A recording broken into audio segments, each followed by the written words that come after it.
Hello everyone, welcome to my class, and in today's video we will be discussing about figure of speech. Okay, so the topic is not the odd one, okay, it is related in our day-to-day activities, in our day-to-day life. The reason which I choose this topic is since your literature text or even your grammar is quite advanced, and you people might have come across with certain types of sentences which is which you feel a bit difficult to understand. So it's exactly the figure of speech which has been used, okay, or in another term we say that this is a poetic device. All right, so there are so many variations and intricacies, okay, available that can convey through different meanings, all right, and all of which come together to serve one main purpose. Basically, when we communicate, when we read, we come across with several variations. I'm talking about the writing skills, I'm talking about the poetic device, okay. So using figure of speech is also it is a common method actually, all right. So it is so common that you people have are using. Basically, we also use these kind of figure of speech in our day-to-day life, but sometimes it remains unnoticed, okay. So let us find out what exactly is figure of speech. Okay, so before I start, say it's raining and your mother said take your umbrella and jacket. It's raining cats and dogs out there. Okay, suppose your mother said take your umbrella and jacket. It's raining cats and dogs out there. Now, does your mom literally see means that animals are falling from the sky? Of course not. See means to say that it's raining hard outside. So that exactly is figure of speech. All right. So if we define figure of speech, are defined as saying one thing in terms of something else. So what does that mean? Well, it's simply actually whenever you say something but you don't mean it literally, so you are using a figure of speech, okay. So now the question comes, why to use such type of figure of speech? Okay, what are its importance? So in general, the purpose of figure of speech is to lend texture and color to your writing. Basically, for instance, metaphors allows you to add key details that makes the writing more lively and relatable. Relatable in the sense, I'm talking here about the skills, the writing skills. If you read those famous authors' books, some articles, they use these figure of speech, all right. And when they use that one, and if you also start using this one, then it will give you the more the quality writing, all right, the texture and the quality on your writing. So slangs and verbal irony on the other hand makes the writing seems much more informal and youthful.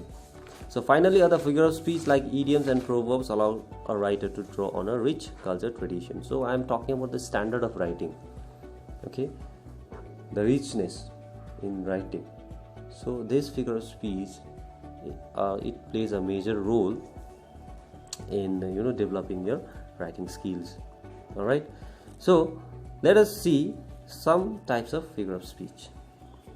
So if you go and research about figure of speech, there are many types of figure of speech which is actually available, but in today's video I will just discuss some of the most important and commonly used figure of speech, okay, one by one. So let us start. The first figure of speech is simile. So you people have I guess you people have come across with that also. So whenever you open your literature book, whenever you saw some detailing given in the left hand side or right hand side, they used to give some detailing about this simile.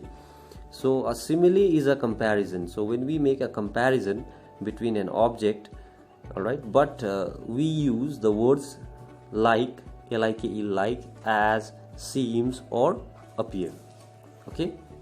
So for example here, my dog is like a tornado. Now tornado here is actually my dog is like a tornado. Now here the dog has been compared as a tornado. See, it passes through the house destroying everything she touches. Now here the speaker he has compared the dog as a tornado. Alright, so that exactly is the simile. Okay, so the first para contains the simile. The dog is being compared to tornado. Now the second part explains the comparison. So the dog is like a tornado because she destroys things whenever she goes. Now the use of simile gives a better picture of the dog and adds some color to the descriptions. So simile is basically when we compare, alright, when we compare the two objects using the word like, as, like, seems or appear. Now that is simile. Now coming to metaphor. Now metaphor is also a comparison. Alright, in metaphor also we compare between two objects, but we will not use the words listed above I am talking about in simile. In simile we use like, as, alright, but in case of metaphor we are not using that word. Rather we say that it gives a direct comparison. We compare it directly. For example, the world is a stage. So here the world is a stage. The world has been compared to a stage. But here we are not using the term like, as, alright, seems, etc., etc. So this is the direct comparison. Another example, time is money. So here we are comparing time with money without using the word in like in simile. Okay, so the difference between simile and metaphor is simile is also a comparison, metaphor is also a comparison. But in case of simile we use words like, as, seems. Okay, but in metaphor we are not using those words, rather we do the direct comparison. I hope it's clear now. So now let us switch on to next is alliteration. Alliteration is also a common figure of speech where you people will come across. So alliteration is the repetition of the beginning sounds. Okay, I'm talking about the sounds, I'm not talking about the words. Remember, I'm talking about the sounds. When there are certain repetitions of similar sound you observe in any verse or in any article or in any sentences, okay, so that is your alliteration. For example, here Nick needed new notebook. Now Nick needed, so n sound is, it is producing, right? Nick needed new. So this is the repetition of the same sound. Alright, so this is an alliteration. So this alliteration is basically, it is used in poetic device. Now next one is anaphore. Anaphore is also a technique where several phrases or verbs in the poem begin with the same words or words. Now here anaphore, the difference between anaphore and alliteration is anaphore, it use the several phrase or words in the poem begin with the same word. I am talking about the word. Alright, suppose here I came, I saw, I conquered. Now here see, I came, I saw. So I, there is a repetition of the same word, right?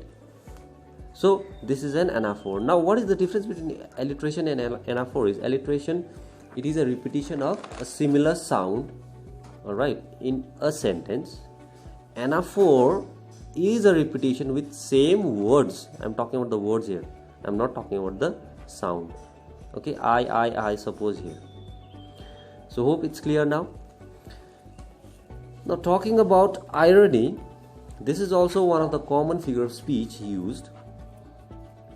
Now irony is when there is a contrast. I'm talking about the difference between what is said and what is meant, or between appearance and reality. So sometimes we say that the Titanic, suppose the example I'm giving, the Titanic was said to be unsinkable but sank on its first voyage. Now here see, the Titanic was very largely built, right? See, so technically it was unsinkable, but it sank on its first voyage only. You know the story of Titanic. So here the Titanic was said to be unsinkable, but sank on its first voyage. Now unsinkable, here we are doing the comparison, but the reality, we are showing the reality in a different way and the appearance in a different way. Okay, one more example. If I say, if suppose a student is very weak in studies, if I say that you are very good in studies, then I mean in an opposite manner, right? I am just giving the contrast. I'm just putting the contrast between what exactly is the reality and what exactly is the appearance. Alright, so appearance of that student is very weak, but I'm saying that you are very intelligent. It means that I am saying in an opposite way. Alright, so this is irony, and this is also, as I told, that one of the most basic or mostly used figure of speech. Next one is personification. This one also you people will come across if you go through certain text. So gives human quality to non-living things. Alright, so for example, the flower nodded. Alright, the flower, it nodded, but technically the flower, it will not nod, right? So the snowflakes dance. Now here snowflake, flowers, these are the non-living object quality, which it doesn't, but it gives the human quality. Okay, for example, flower, alright, only we can nod, isn't it? Human being can only nod, but here what they have written, the flowers nodded, the snowflakes dance. Snowflakes doesn't dance, right? Only human can do that one, but the same quality has been put in the non-living object. Okay, but don't go with the sense that plants are non-living. It's a living object, but they cannot move. Okay, so I hope the personification is clear. Once again, I am repeating, personification gives human quality. Okay, suppose I say the rock, the dancing rock. Suppose rock is a non-living object, okay, but I am giving the quality of human being, or a human being quality to that object. Okay, so that is your personification. So these are only the important figure of speech which I feel that you people should remember. Okay, so if you want more than that, okay, if you want to learn more figure of speech, you can always research, and or if suppose you want me to make another video on figure of speech, then please give me the feedback also. Okay, and but these are the important figure of speech which I have discussed today, and which I feel I should explain also. Now regarding assignment part, please do this assignment, note down in your notebook.